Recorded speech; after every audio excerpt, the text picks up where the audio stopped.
क्या मतलब है? तो इसका क्या मतलब है? किसी की जान ही लेनी चाहिए? अगर मेरे बच्चे को कुछ, अगर मेरी जान को कुछ होगा, मैं किसी को छोड़ूंगा नहीं। आपको अपनी वाइफ का खुसूसी ख्याल रखना चाहिए। आज मेरे भाई का हाथ मेरे गिरबान था। ऐसा कुछ भी नहीं देखा हर्ष। के सामने मेरे भाई ने मुझ पर हाथ उठाया। क्यों करे?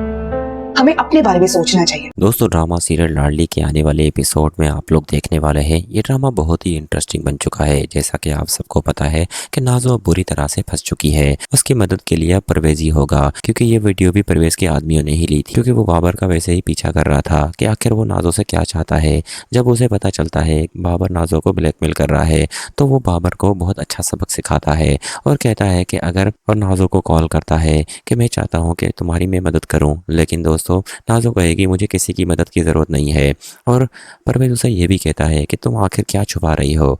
अगर तुम मुझे सच बता दोगी तो मैं तुम्हारी मदद करने के लिए तैयार हूँ।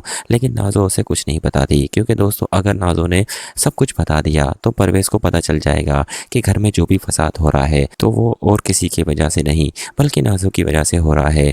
वहीं दूसरी तरफ दोस्तों आपको ये भी दिखाया जाएगा कि ब्लैकमेलर तो वैसे भी नाज़ो का पीछा नहीं छोड़ेगा। नाज़ो जब घर आती है तो वो रोहम से भी तलाक की डिमांड करती है, क्योंकि वो रोहम के साथ नहीं रहना चाहती। कहती है कि रोहम मेरे लायक नहीं है, मुझे टाइम नहीं देता। हालांकि उसकी वालदा के साथ भी वो काफ़ी भिड़ती है और झगड़ती है, लेकिन उसके बावजूद भी रोहम को बहुत तकलीफ होती है कि नाज़ो ऐसा क्यों कर रही है।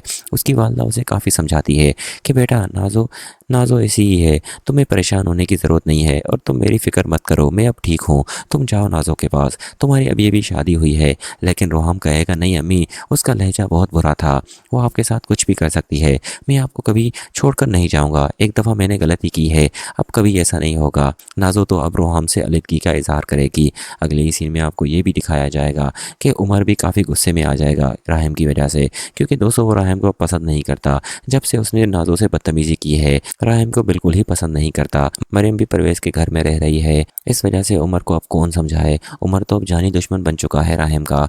वो जब भी इब्रिश को देखता है उसे ऐसा लगता है इब्रिश ने ही कान भरे हैं राहिम के। हालांकि ऐसा कुछ भी नहीं है, ये सब नाज़ो का ही प्लान है। नाज़ो ने ही सारे लोगों की ज़िंदगी तबाह की है और अभी तक कर रही है, लेकिन उसके पास फिर भी सुकून नहीं है, वो बेचैन है हर वक्त।